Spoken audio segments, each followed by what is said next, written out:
Hamjambo everybody, I hope you had a fantastic weekend. In this video, I'm going to be teaching you what demonstratives are and how to identify them.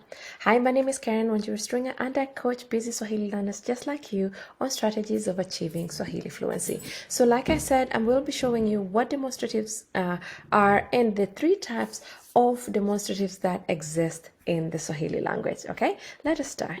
Okay, so the first thing we need to remember that in Swahili, space is divided into three, or location is divided into three. So we have this that everybody knows, and the item is close to both the speaker and the person being addressed. And then we have that, and this means the item is closer to the person being addressed.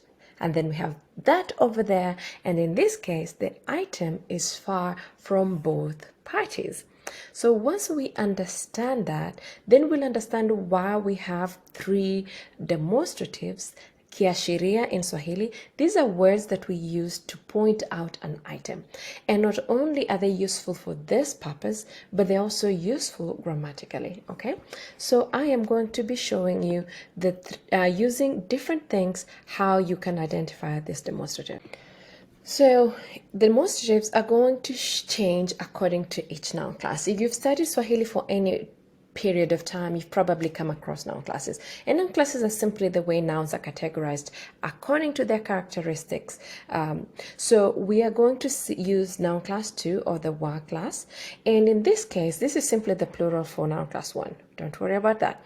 So when we're addressing items belonging to noun class 2, which are going to be which are going to be living things, we will say these, like these teachers, those teachers, and those teachers over there.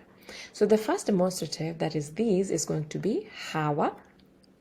And the second demonstrative is going to be how. And the third demonstrative is going to be wale. So let's use the word for teachers that we just learned. We say these teachers will say walimu, hawa. And those teachers is walimu, hao. And those teachers over there is going to be walimu, wale. Okay? So this is how we're going to be using demonstratives throughout. So depending on each noun class, anytime you learn a new noun class, you need to learn the accompanying demonstrative. So interestingly, the second demonstrative is always going to end with an o, and the third is going to always end in a le. Okay, so this is a little cheat sheet for you. So I give you another example. Kiti, hiki, so that's going to be different. And then kiti, hicho, this is noun class 7. So you see that o, and then kiti, kile. So that's a little ninja trick that you can use to know which noun class you're dealing with. O or le, those are going to be the second or the third.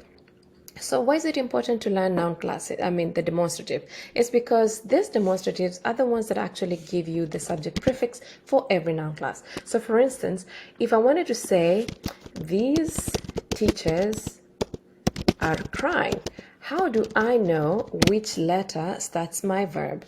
So we simply split that into two, and it's going to be walimu hawa wanalia.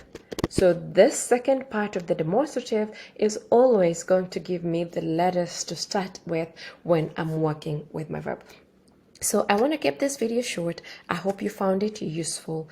And once again, I'd like to remind you, if you want to participate in the Unleash Your Inner Challenge, Inner Heart on a Mission Challenge in September, please let me know. I am starting. I've started a waitlist, so that way you do not miss out. Well, I hope you found this useful. I will talk to you again soon.